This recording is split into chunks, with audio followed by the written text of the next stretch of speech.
Olá, seja muito bem-vindo a mais um programa Voz do Cooperativismo. Este ano de 2024, eu e meu colega Juliano De Luca estamos aí fazendo aquele tour pelas cooperativas do nosso Brasil e falando um pouquinho da história dessas cooperativas. Lembrando vocês que vocês podem acompanhar os nossos programas através das nossas redes sociais e também através do nosso site aqui do O Presente Rural. Hoje, vamos iniciar a nossa programação de 2024 aqui na Cooperativa Lar. Conversar com o presidente Irineu da Costa Rodrigues. Um prazer recebê-lo no nosso programa, iniciando o ano aí, acho que com um bom início de ano, com pontapé com a Cooperativa Lar, uma grande agroindústria aqui da nossa região. Prazer recebê-lo, presidente. É um prazer enorme para mim receber vocês aqui na sede da Lar Cooperativa. E eu já tive a oportunidade de estar lá nos estúdios de vocês, lá na redação de vocês, e lá podemos conversar bastante. Não faz tanto tempo.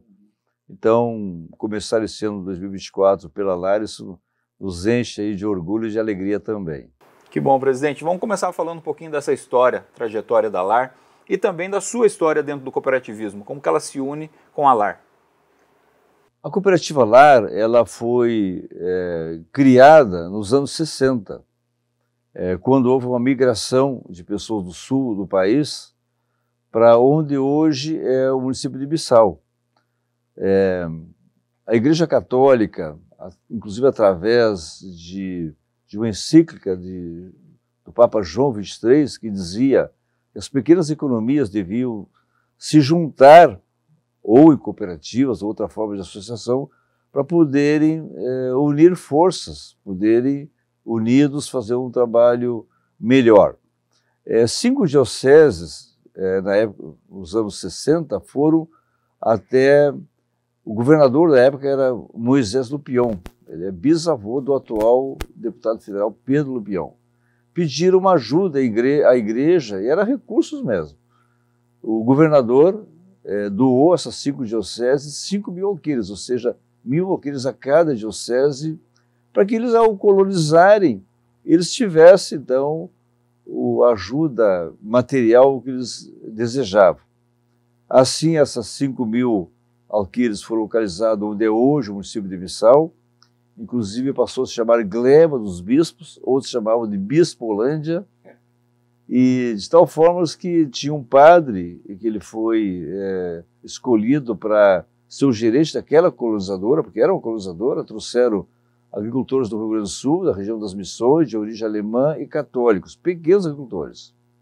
Então, na medida em que eles vinham, compravam uma colônia de terra, que é 10 alqueires hoje, 24 hectares, a igreja separava um valor para formar uma cooperativa. E assim nasceu a Cooperativa Lar, que foi fundada no dia 19 de março de 1964. 19 de março é o dia de São José, esposo de Maria. E o nome do padre, ele foi o colonizador, ali, o gerente da colonizadora, e foi o primeiro presidente da cooperativa. E se chamava Padre José Bax, da região lá de Santa Cruz. Então, mais tarde eu fiz uma ligação, né? Por que foi 19 de março? É porque Padre José criou a Lar Cooperativa no dia de São José. Então ela nasceu aí, sob a égide da igreja, assim, tendo um dos princípios a educação, buscar modernizar a agricultura. E agora, 19 de março de 2024, agora muito próximo, a Lar vai estar fazendo 60 anos. E como a sua história se une à cooperativa? A minha história, eu sou da região da Campanha do Rio Grande do Sul. Minha cidade natal é Canguçu, e meu pequeno agricultor, meu pai produzia leite, produzia batata, cebola, pêssego, e na época ele se associou a uma cooperativa de leite. Infelizmente ela descontinuou, por má gestão. Então eu sempre convivi, meu pai falando em cooperativa. Depois eu fui estudar 7 anos no Colégio Agrícola, Colégio Agrícola Visconde da Graça, em Pelotas, e lá nós tínhamos uma cooperativa escolar. Então, de novo, falando em cooperativa e estudando um pouco. E quando eu vim para a agronomia, fui para a agronomia, me formei em 73 em Pelotas, também na grade curricular tinha matérias voltadas ao cooperativismo. E quando eu me formei, isso foi em 8 de dezembro de 73, e eu vim para o Paraná no começo de 74, também já fez 50 anos agora esse mês, eu me formei engenheiro agrônomo e eu pensei em sair do Rio Grande do Sul, porque as faculdades de agronomia estavam lá. A Universidade Federal de Pelotas, que é a mais antiga do país, 140 anos, já tinha da URGS de Porto Alegre e tinha a de Santa Maria. No Paraná só tinha uma, que é a Federal do Paraná. Santa Catarina não tinha faculdade de agronomia, ou seja, o Rio Grande do Sul formava muitos agrônomos, né? E eu vi o exemplo de outros, eu queria ser produtor rural, eu pensei, eu vou no rumo do Centro-Oeste, no Mato Grosso, mas Mato Grosso ainda não tinha agricultura. Então entrei na Emater do Paraná, se chamava Carpa, trabalhei 7 anos, mais da metade do tempo como chefe regional de Cascavel, até que eu pensei, fui chamado para a Embrapa em 74, não quis ir para a Embrapa, eu até tinha uma data para ir para Carolina do Norte, fazer um mestrado nos Estados Unidos. Digo, não, se eu for ir para a Embrapa, eu vou ter que fazer mestrado, quem sabe doutorado, e aí eu não vou ter a oportunidade de começar na agricultura antes. Eu fiquei 7 anos na Carpa, antiga Carpa, depois Emater, hoje IDR, e a Carpa tinha um trabalho de fomentar o cooperativismo, falar com os agricultores. E é um trabalho que eu fazia, ou seja, em 4 momentos, através do meu pai, colégio agrícola e da faculdade, e depois na antiga Carpa, eu sempre respirei um pouco o cooperativismo. E quando eu saí da Emater, né, a Sudicop, que hoje é Frimeza, entrou em dificuldade. E eu vim ser presidente dessa cooperativa, né? E fiquei até o ano de 83.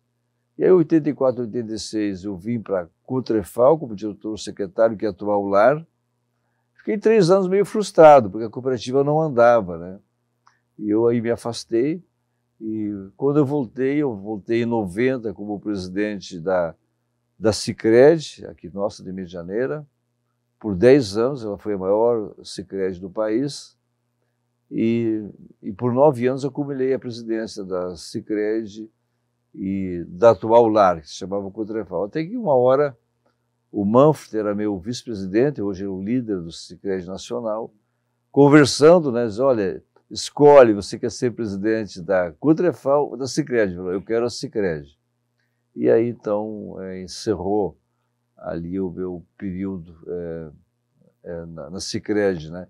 Mas aí eu fui, então já tinha passado pela diretoria da Frimeza, eu fui presidente da Codetec sempre, né? Fundei a Codetec e também vendi a Codetec, né? Que teve um papel bem importante. E vendemos num bom valor, né?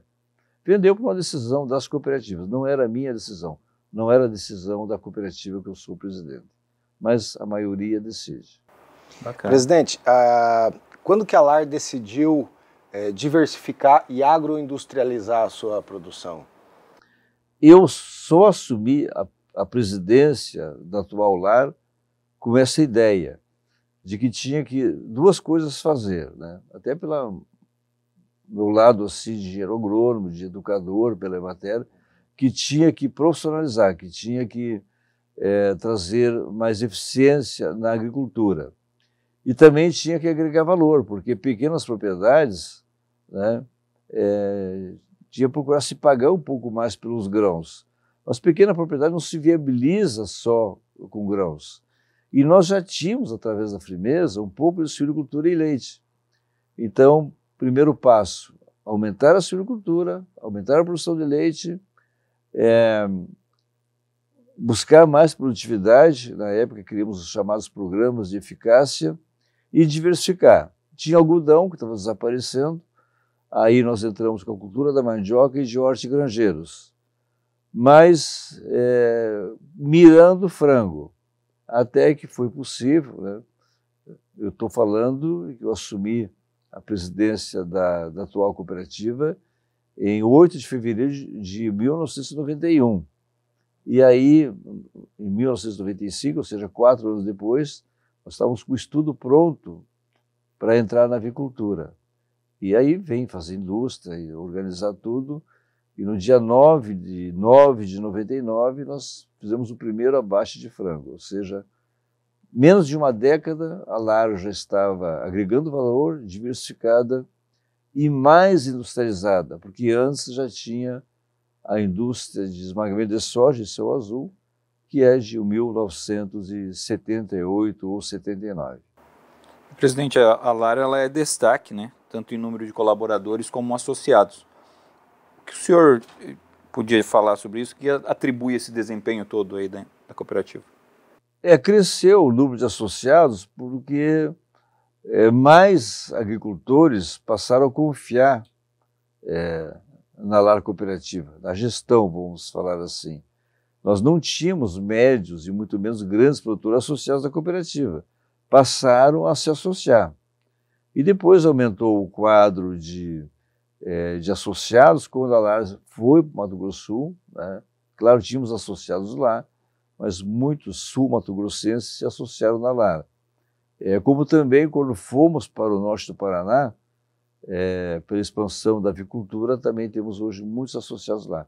Assim, o nosso quadro hoje de associados está caminhando para chegar a 14 mil.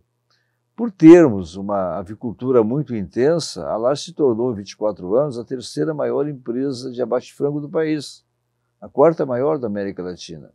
Então, a avicultura é muito intensa em ocupação de mão de obra. A nossa avicultura hoje, ela precisa de 21 mil funcionários. Dos 24 mil, 21 mil estão na avicultura. Para ver como a área de grãos não é empregadora de mão de obra. Então, por essas razões, se deu o aumento do quadro de associados e de funcionários também.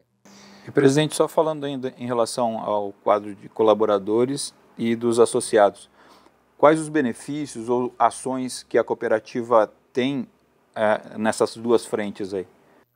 Bom, perante os associados, né, é um trabalho intenso de levar tecnologia, levar atualidades para eles produzirem mais, né? E pela diversificação, nós também conseguimos levar mais renda aos associados. Mas a Lar tem alguns programas adicionais. Nós, por exemplo, bonificamos associados por fidelidade, por compra de insumos e por milho de qualidade. Por que milho de qualidade? Nós precisamos de uma matéria-prima boa para a nossa pecuária. Então, com isso, nós premiamos quem tem milho com mais qualidade.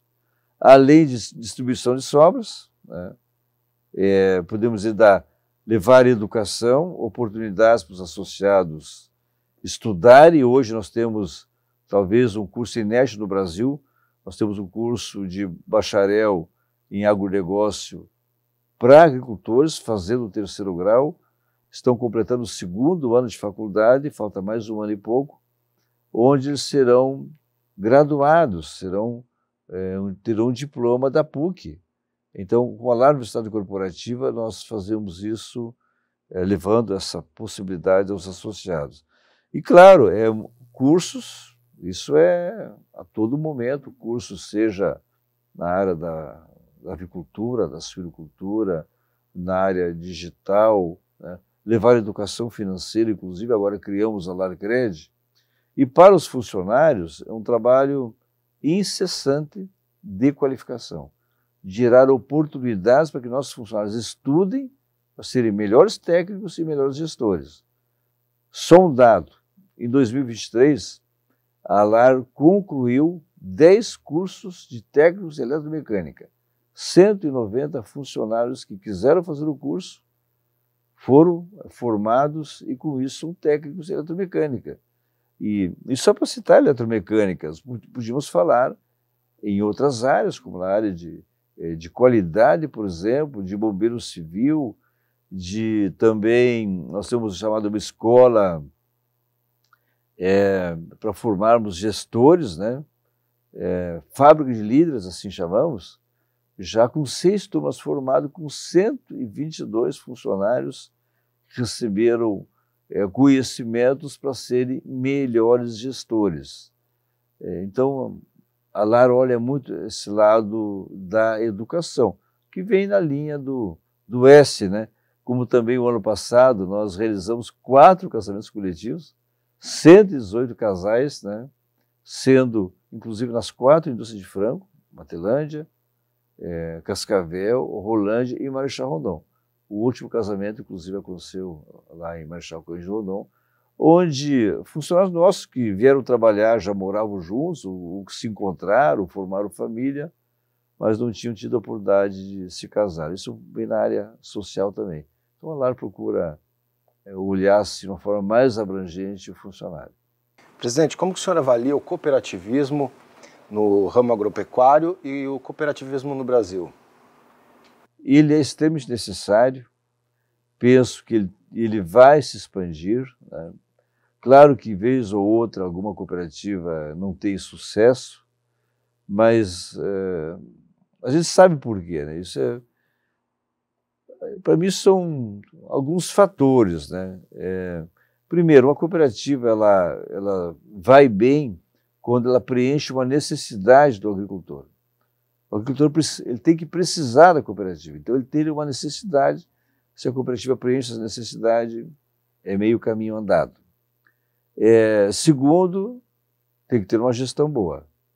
E aí, às vezes, as cooperativas se perdem um pouco com a vontade de querer ajudar o associado, exagera na ajuda, ou também, por falta de conhecimento, não são felizes as decisões tomadas na área comercial, industrial. Então, nós estamos falando que a cooperativa tem que preencher o interesse do associado e tem que ter uma boa gestão. E a outra palavra, não é mágica, mas é importante, é confiança. A cooperativa tem que gerar confiança. Então, acho que com essas 3 aí, digamos assim, alicerces, dá para dizer, uma cooperativa vai bem, cada vez ela encanta mais seu associado, cada vez ela se expande mais. Claro que isso não é unanimidade, né? Até porque não dá uma diretoria de cooperativa atender tudo que o associado quer, porque tem uns que exageram no pedido e muitas vezes não são eficientes na propriedade e querem botar a culpa na cooperativa. Aí não tem como. Então, também não é unanimidade. Há, às vezes, um ou outro descontente. Mas o sul do Brasil, ele é associativista. Não vou dizer que o Brasil todo não seja. Aliás, uma vez eu ouvi de um chileno que morou em São Paulo, Rio de Janeiro, e ele encontrou no Brasil um espírito de muita solidariedade, né? Cooperativa também é isso, é isso, solidariedade. Mas pouco a pouco, hoje uma cooperativa às vezes tem insucesso, outra vai lá, ocupa o espaço e tem sucesso e está progredindo. Cada vez mais o cooperativismo está sendo mais importante para o país, cada vez mais está participando mais da produção, como no estado do Paraná, né, onde mais de 50% da produção do Paraná passa por cooperativas. E isso tende a aumentar, com toda a segurança. E, presidente, a cooperativa hoje ela trabalha em diversas áreas, né, do agronegócio. O senhor podia traçar um panorama dessas áreas, como que está cada uma delas? Bom, a LAR tem um foco. Isso foi definido há 2 décadas atrás, quando nós passamos a diversificar muito, e aí poucos associados tinham interesse por aquelas atividades. Quando, por exemplo, entramos em mandioca, entramos em hortigranjeiro, né? E aí nós definimos um foco. O foco da LAR é o que a nossa região faz, é foco em grãos e carnes, e insumos, né? Então, isso que a LAR vai fazer. Bom, temos logística, temos transporte, esse é um serviço, nós temos uma área que faz isso aí, é necessária. Nós criamos a cooperativa de crédito, a LARcred, para focarmos no agricultor. Não é uma crítica, mas as cooperativas de crédito ficaram grandes, elas focaram muito no meio urbano. De certa forma, deixaram um pouco de lado o agricultor, e elas foram criadas pelos agricultores. Estão atendendo muito bem, são fantásticas, são muito fortes, têm uma boa gestão, mas na nossa região, quando a LARcred foi criada, Isso deu um choque, nós percebemos as outras cooperativas, sem citar o nome, se voltando mais ao agricultor, porque viram na Alarcred como uma concorrente forte. E nós não vamos fazer muito barulho, nós vamos estar crescendo pouco a pouco, porque a base da Alarcred é operar com simplicidade, com baixo custo e focada no agricultor, né? Nós trouxemos um seguro para os nossos produtores, foi fantástico. Na avicultura, por exemplo, era um seguro muito caro. Quando havia um sinistro e olhar não constava na pólice, muita coisa era glosada, não pagava as aves mortas, porque às vezes dá um vendaval, morrem aves, ou falta luz, morrem aves. Esse seguro que nós trouxemos, ele cobre a mortalidade de aves. O ano passado, nós indenizamos 12 milhões de reais, né? E o prêmio que a seguradora arrecadou é inferior, ou seja, nós geramos até um prejuízo. Mas agora renovou, corrigindo um pouquinho, para corrigir essa distorção. Porque o sul do Brasil teve muito problema climático adverso, né? E na nossa região também houveram, assim, um pouco, no começo do ano, um pouco mais problema adverso que gerou necessidade de seguro do que tradicional, né? Tradicionalmente, né? Então, a Alarcred vem com esse objetivo, focar no agricultor. Agora, o funcionário associa também. Nós temos para fazer tudo, tem cartão de crédito, tem consórcio, tudo que um banco oferece. Nós somos banco, nós temos um número de banco, né, que é 416. Olhar a relação de bancos no Brasil, está lá, a Alarcred está no sistema financeiro. Presidente, a avicultura teve uma expansão expressiva agora nos últimos anos, né? Até onde a Alar pretende chegar na avicultura? De certa forma, a Alar chegou aonde queria chegar, né? Nós precisávamos aumentar a nossa avicultura porque é uma atividade que você tem que crescer para diluir custo. Então, a Alar teve essa percepção. Então, quando houve a oportunidade de nós comprarmos a massa farina Chapecó em Cascavel, nós fizemos um esforço e compramos. Isso foi através, inclusive, de uma venda pública, através do juiz lá de Chapecó, porque a sede da massa de Chapecó era lá. Então, ali nós crescemos. Depois, nós nos ressentíamos de ter uma planta para o mercado interno. E aí surgiu a Grangeiro em Rolândia. Aí nós adquirimos a Grangeiro. Então, de certa forma, estava indo bem. Foi quando a gente vinha conversando muito com a Copagril da necessidade que eles tinham de aumentar, né? Porque, assim como o abate pequeno, não era sustentável. E aí, em um determinado momento, até pela proximidade, pela similaridade, né, que tem a cooperativa Alar com a Copagril, então houve assim, nasceu natural, né? De o Ricardo Chapa, que era o presidente, é uma pessoa assim que eu considero muito, uma pessoa muito ética, muito correta, e eles assim, estamos pensando em sair da atividade. Aí cogitou de outras empresas que podiam comprar, outras cooperativas, né? E eu fiquei um pouco frustrado, porque a Alar não estava na lista. Acho que ela era considerada meio pequena, talvez, né? E aí não, por que não, né? E aí fomos ver os valores, eram muito altos realmente. Foi uma hora em que a Alar precisou ser ousada, teve coragem, né, para assumir uma atividade que tinha um valor alto, né? E deu certo, né? O negócio foi relâmpago, acho que no mês de novembro aconteceu tudo, em dezembro fizemos toda a transição e conseguimos, no primeiro dia útil, né, de 3 anos atrás, a Alar estava batendo frango em Marechal Rondon, já na marca Alar, né, todos os funcionários registrados na Alar Cooperativa. E aí, né, foi necessário, então, nós nos apresentarmos aos avicultores da Copagril, né? E aí, assim, eles não nos conheciam pelo nome, né? E, embora é tudo muito próximo, mas existem algumas diferenças, né? Agora, quando fomos para Cascavel, na verdade, não temos associados em Cascavel. Tem Toledo, próximo, né? Tem Corbélia, tem Cascavel, um ou outro, né? Então, assim, nós não trabalhamos com um público diferente.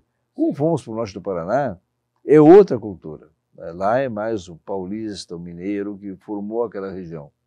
Mas é, assim, um agricultor extraordinário, muito bom de trabalhar. Lá é menos quente do que é aqui a nossa região de Minas Gerais e Baixo Rondon. Então lá é mais fácil a produzir frango. E Marechal Cândido Rondon é que nem Santa Helena, né, e Missal, é muito quente, né? Mas um produtor muito dedicado, né? Um pouco exigente, sem dúvida, sobretudo no começo, por não nos conhecer, eles levantaram a régua das exigências, né? Mas está tudo bem. Acreditamos que a área é reconhecida, está fazendo um bom trabalho, né? Presidente, se nós falarmos hoje também em relação à suinocultura, como é que estão as perspectivas futuras, falando também do aumento do abate no frigorífico Frimeza, né? Tem expectativas de crescimento lá no abate também. Como é que está a expectativa da LAR nessa área? Bom, primeiro, assim rapidamente, a avicultura do ano passado sofreu muito. O Brasil estava com o abate muito alto. Ele reduziu um pouquinho e aí encontrou um equilíbrio financeiro, que deu muito prejuízo até o mês de agosto, mas muito prejuízo mesmo. Setembro empatou, outubro, novembro, dezembro, a gente teve um resultado positivo, como está tendo em janeiro, mas nós não cobrimos o prejuízo da avicultura do ano passado. Isso vai demorar uns meses ainda, né? Mas encaminhou bem. A suinocultura, ela está com um problema semelhante. Ela não deu o prejuízo que o frango deu, mas a gente vai ver balanços complicados em empresas que só têm suínos, né? Já sabemos os números, né?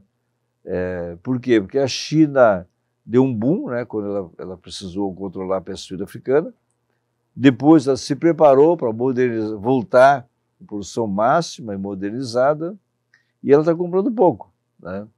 Então a suinocultura nossa no Brasil, nós entendemos que ela vai ter um primeiro semestre ainda duro, sem grandes margens, ou tem alguns casos sem margem, né, acumulando algum prejuízo, mas a suinocultura da LAR, ela foi positiva ano passado, né?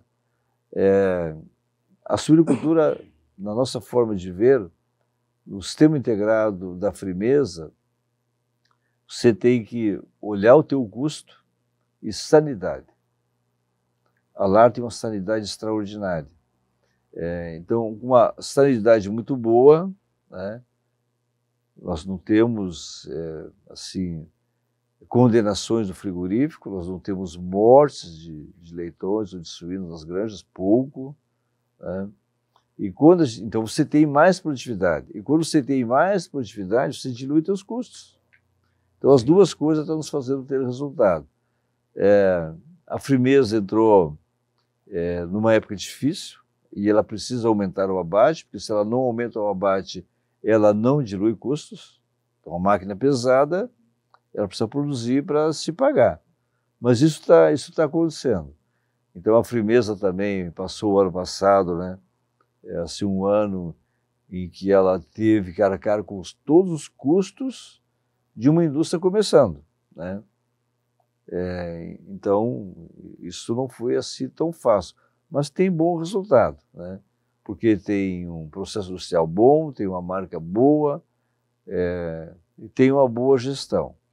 Mas a suinocultura nós vemos assim, tanto quanto a avicultura tem que olhar um pouco o nível de alojamento. Senão nós vamos passar a ver este ano, em alguns lugares, a suinocultura com problema financeiro.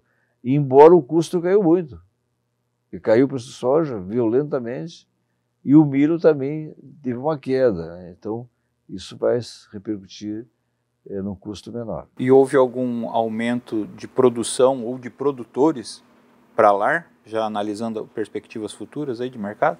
A LAR ela já vinha aumentando, né? Porque a Frimeza ela soltou a ideia dela de ter a planta de Assis Chateaubriand, que depois ela segurou um pouco. E a LAR, desde o começo, ela trabalhou com aquele cronograma.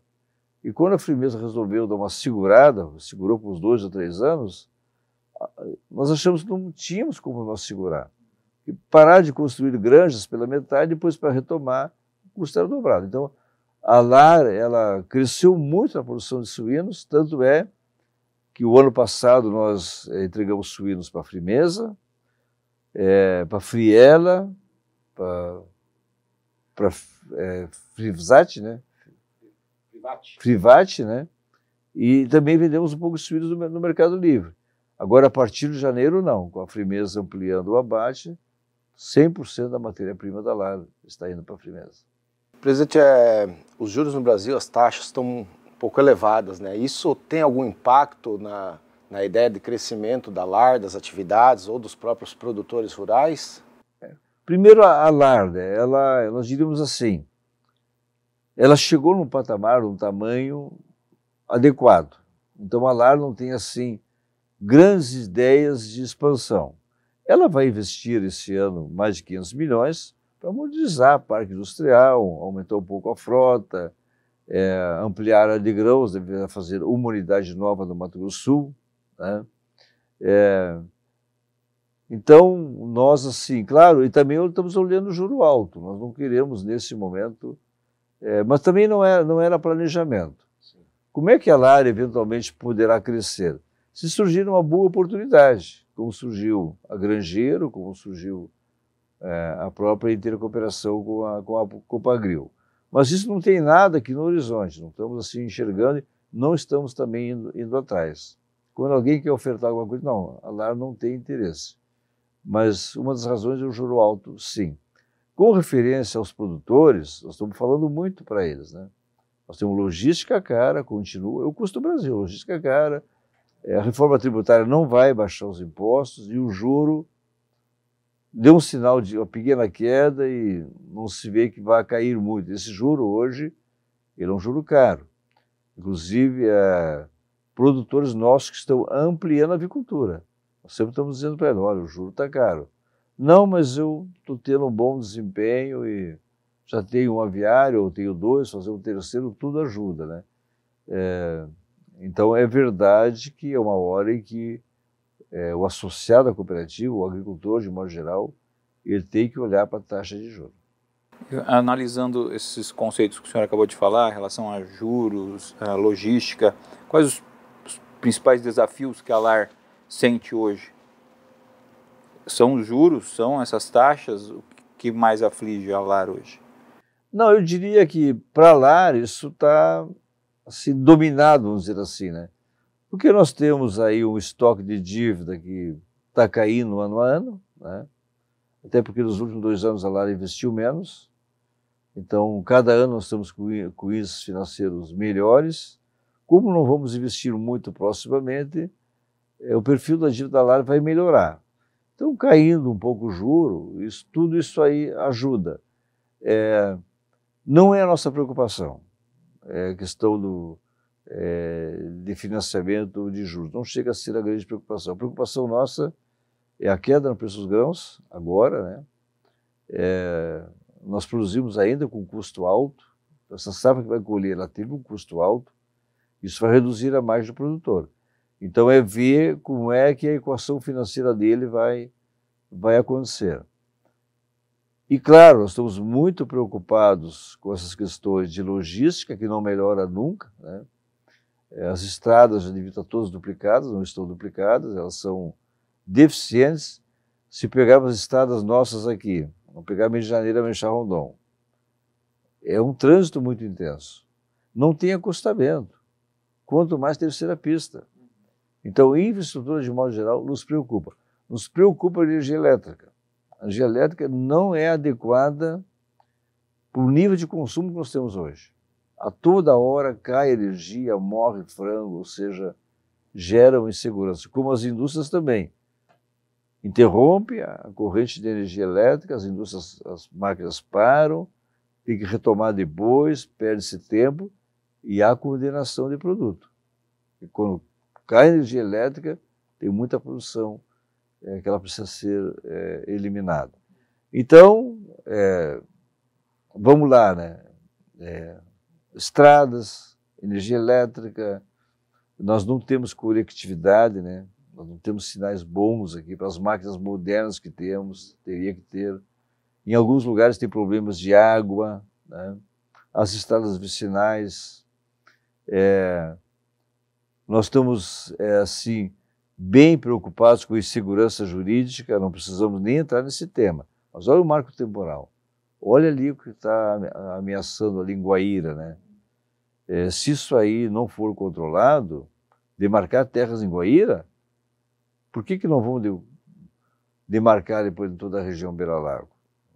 Como é que pode isso? Agricultores que vieram, se estabeleceram, estão aí na terceira, quarta geração, com escrituras antigas e agora o marco temporal diz que não, que não vale, né? Que pode ter demarcações. Então, indígenas que vêm do Paraguai, que são massa de manobra, né? Vem aí criar tensão na região. Como, de certa forma, o MST, que na nossa região está ok, né? Está tranquilo, mas a toda hora a gente vê alguém incentivando, né? os movimentos sociais, né? Presidente, e oportunidades? Quais são as oportunidades emergentes que a LAR observa para o agronegócio brasileiro? As oportunidades são muito grandes, porque nós temos território, né? Nós temos terra, nós temos know-how, né? Nós temos clima. E quando eu falo que temos know-how, nós temos pessoas que sabem fazer agricultura, né? Os países também têm esse potencial, mas não tem a tecnologia, não tem o know-how, não tem pessoas afeitas a esse tipo de trabalho que o nosso agricultor sabe fazer.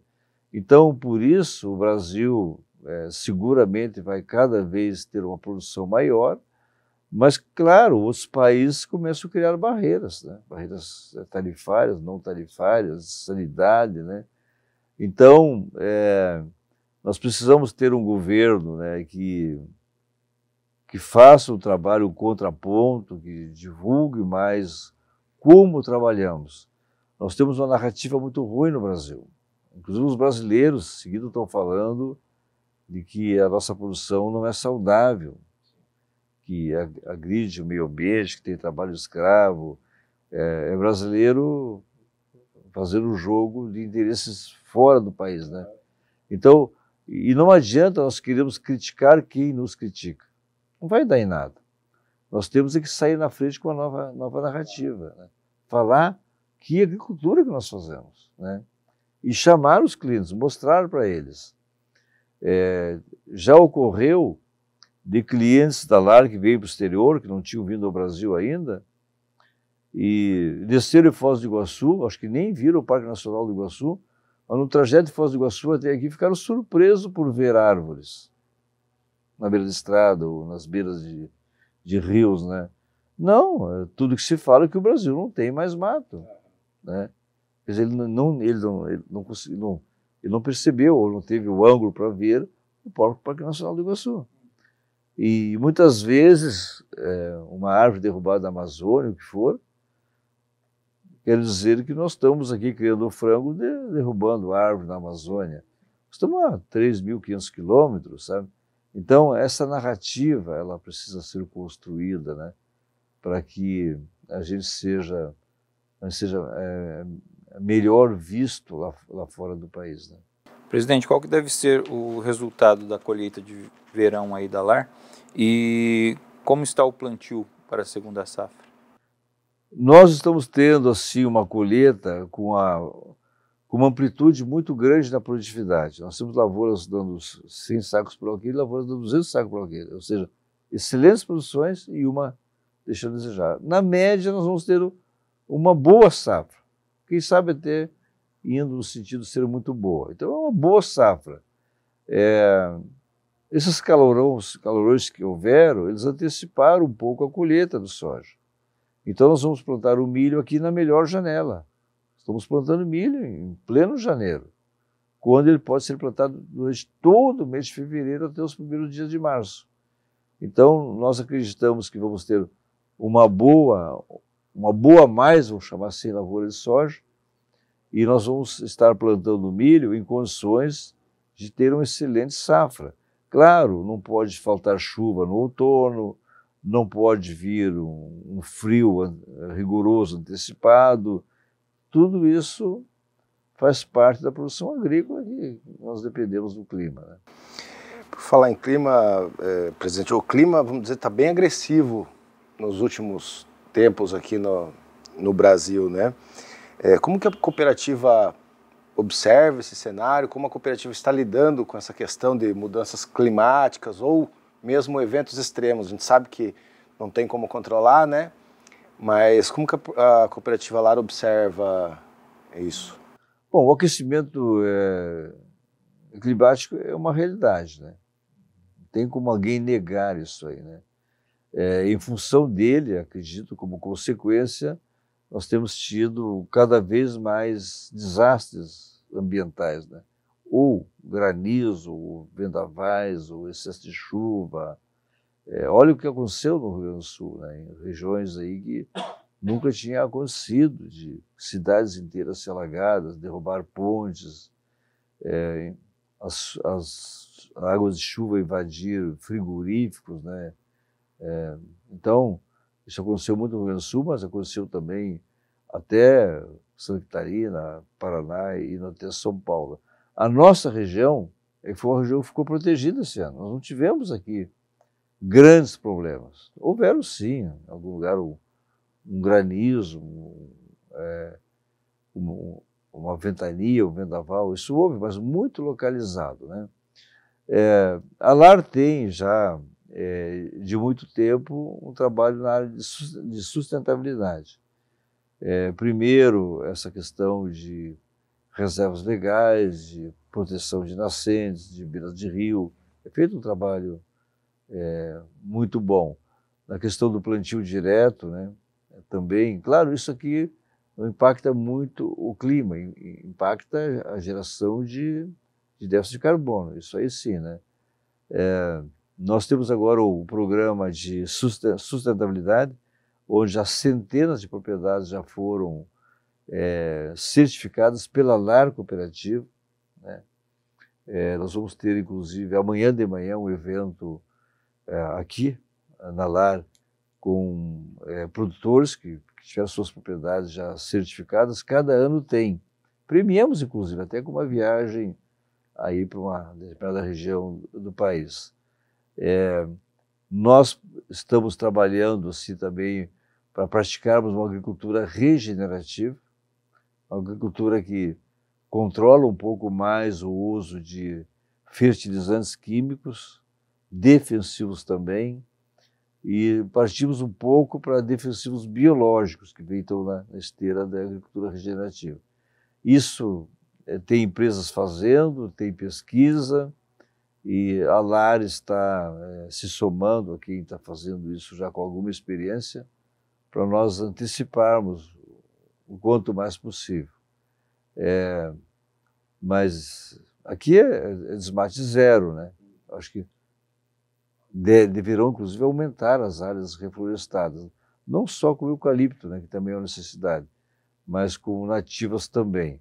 A Lar, cada momento, como agora, nos dias de campo, e ontem no nosso evento aqui, encerrando um programa de ideias, nós temos visto quem, na sua casa, na sua propriedade, tem o espaço para plantar árvores. Nós estamos doando, né? Isso é tipo o que aconteceu ontem, assim, bastante aqui. E, presidente, na sua visão, o que é o agronegócio do futuro e como o cooperativismo se encaixa nele? O agronegócio é uma necessidade, né? Nós vamos ter 9 bilhões de pessoas, né? Então é um incremento de mais de 1,5 bilhão de pessoas que precisam se alimentar.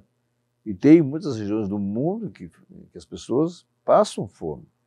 Então, nós estamos numa atividade que é essencial, diria, até mais essencial que a saúde, porque não tendo alimentação, não tem como ter saúde, né?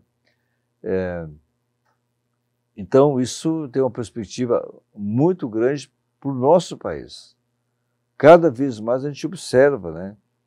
Quem tem tecnologia para o agro, eles vêm para o Brasil, né? Sejam seguradoras, agentes que fazem exportação, fazem mercados, como quem está investindo em infraestrutura, como cada vez nós estamos vendo mais capital multinacional investindo em portos brasileiros, em ferrovias também, né? Então o Brasil ele vai atrair muitos investidores, porque ele tem uma condição espetacular para produzir muito mais. E nós temos que ter aqui a sabedoria de ocuparmos nos aproveitarmos dessas oportunidades, né?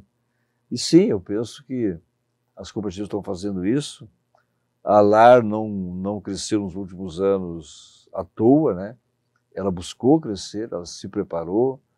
A LAR tem na educação e na inovação, né, pilares importantes. Nós somos uma cooperativa que estuda muito. Nós até temos falado que a LAR é uma cooperativa educadora, né? Nós temos aqui grupos de cumbuca espalhados em toda a cooperativa, onde as pessoas se reúnem para estudarem junto, discutir o que estudam e aplicar o que estudam. Isso é extremamente disseminado. Ontem que nós tivemos aqui o encerramento do programa de ideias com as 800 pessoas, o que nos deixou assim muito felizes é que quem está ganhando os prêmios, uma vez era mais na indústria, né? Hoje não, está disseminado. Nós temos iniciativas, inclusive, da LAR Paraguai, onde o pessoal tem ideias, tem apresentado, tem sido aprovada. O ano passado, até que a gente achou que nós teríamos um ano assim, um pouco mais apertado, nós revigoramos uma iniciativa que já tivemos, chamada Economias da Crise. Tivemos belas ideias, sem investir nenhum centavo, produzir melhores resultados financeiros. Isso está dentro do DNA da LAR Cooperativa. E é isso que nos dá essa confiança de que a LAR ela tem mais facilidade de superar dificuldades. Nós acreditamos que a LAR é uma cooperativa bem resiliente, né? Porque ela, desde o começo do ano, ela trabalha já como se fosse um cenário difícil, né? E se ele aperta, o pessoal se dedica um pouco mais, né? E se o ano vai bem, a gente não afrouxa não, né? Então, vamos produzir um bom resultado financeiro no final do ano, porque o associado quer sobra e o funcionário quer também uma participação no resultado. Bacana. Presidente, obrigado por nos receber aqui na sede da cooperativa. Sempre bacana conversar com o senhor, uma pessoa que tem a mente aberta para frente, né, como a gente diz. E mais uma vez, obrigado pela receptividade. Muito obrigado. Nós sempre temos dito, né, nos casos, assim, uma grande admiração do jornal O Presente. Porque ele é um jornal que está no interior do Brasil, né? E ele tem um conceito, né?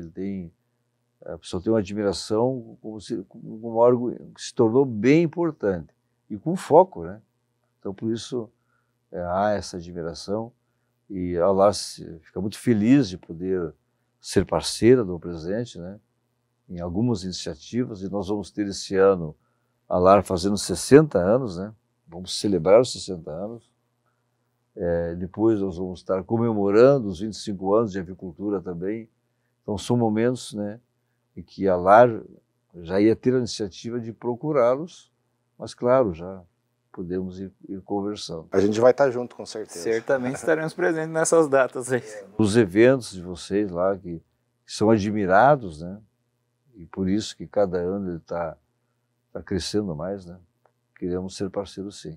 Presidente, valeu, muito obrigado mais uma vez. Juliano, valeu. Obrigado. Obrigado a você que também está sempre nos acompanhando através do nosso site, através das nossas redes sociais, porque com certeza no Presente Rural você sempre terá a melhor informação. Até a próxima. Testando, 1, 2, teste.